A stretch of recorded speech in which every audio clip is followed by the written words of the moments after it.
چنانچہ شادی کے مقاصد میں سب سے پہلا مقصد ہے گناہوں سے بچنا۔ خاوند بیوی کے ذریعے گناہوں سے بچے اور بیوی خاوند کے ذریعے سے گناہوں سے بچے، یہ شادی کے مقاصد میں سے سب سے پہلا مقصد ہے۔ اور دوسرا مقصد ہے ایمان کو مکمل کرنا، کیونکہ نبی علیہ السلام نے ارشاد فرمایا النکاح نصف الایمان، نکاح آدھا ایمان ہے۔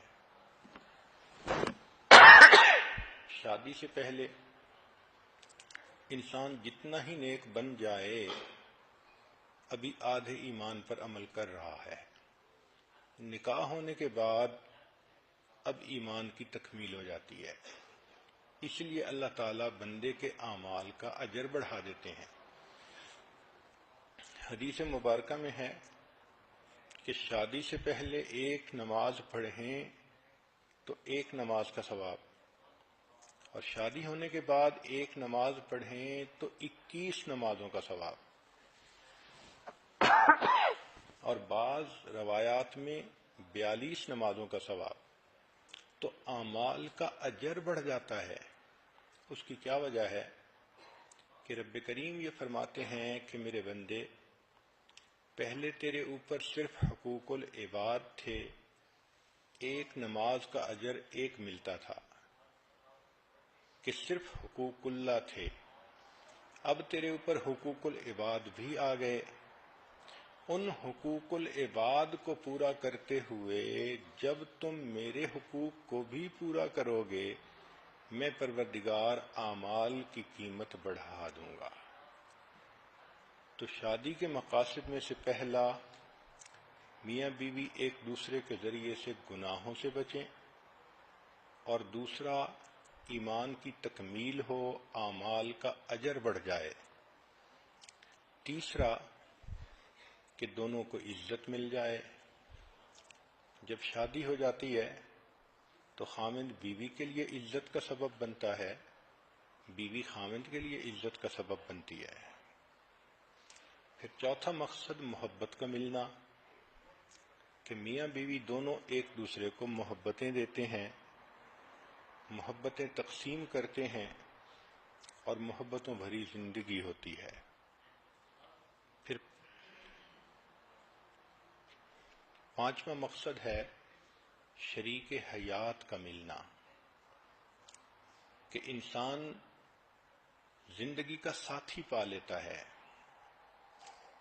زندگی کے حالات کے اتار چڑھاؤ میں کوئی اس کا اپنا ہوتا ہے، وہ ایک دوسرے کے ساتھ شیئر کر سکتے ہیں، وہ دونوں مل کر زندگی کے غموں کا بوجھ اٹھا سکتے ہیں۔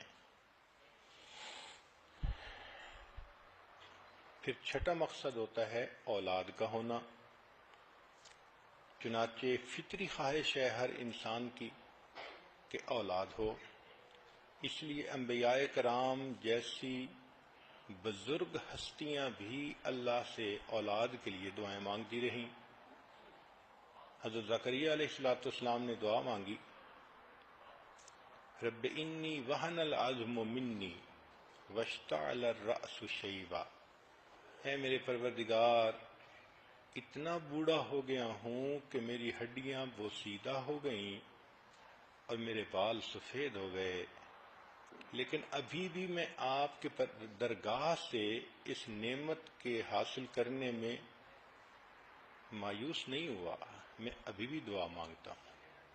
تو دیکھو، بڑھاپے میں بھی انسان کی یہ تمنا ہوتی ہے۔ اسی طرح ہر عورت کے دل کی فطری خواہش ہوتی ہے کہ اللہ مجھے اولاد کی نعمت عطا فرمائے۔ اور ساتواں مقصد ہوتا ہے پرسکون زندگی گزارنا۔ اس لفظ کو سمجھنے کی کوشش کریں کہ آج کل ذہنوں میں یہ بات سما گئی کہ کوئی غم ہونا ہی نہیں چاہیے، پریشانی ہونی ہی نہیں چاہیے۔ ایک کافر کی سوچ اور ہوتی ہے، مومن کی سوچ اور ہوتی ہے۔ کافر یوں سوچے کہ کوئی پریشانی نہیں ہونی چاہیے تو وہ سوچ سکتا ہے، مگر مومن تو جانتا ہے کہ دنیا دار المحن امتحان گاہ ہے، اور اس امتحان گاہ میں حالات عدلتے بدلتے ہیں، کبھی اللہ خوشی دے کر آزماتے ہیں، کبھی غم دے کر، کبھی صحت دے کر، کبھی بیماری دے کر۔ تو حالات کے اتار چڑھاؤ کو ایکسپیکٹ کرنا چاہیے۔ دنیا کی زندگی پھولوں کی سیج نہیں ہے، امتحان گاہ ہے۔ آپ کیا سمجھتی ہیں کہ جو دنیا کے بادشاہ ہوتے ہیں ان کو پریشانیاں نہیں ہوتی؟ توبہ توبہ، اتنے پریشان کہ ان کی پریشانیاں کسی شہر کے لوگوں میں تقسیم کر دیں تو شہر کے سارے لوگ پریشان ہو جائیں۔ تو مقصد سمجھیں کہ سکون پانا، تو میاں بیوی دونوں پرسکون ہوتے ہیں، اگرچہ تنگی ہو، اگرچہ پریشانی ہو، اگرچہ بیماری ہو۔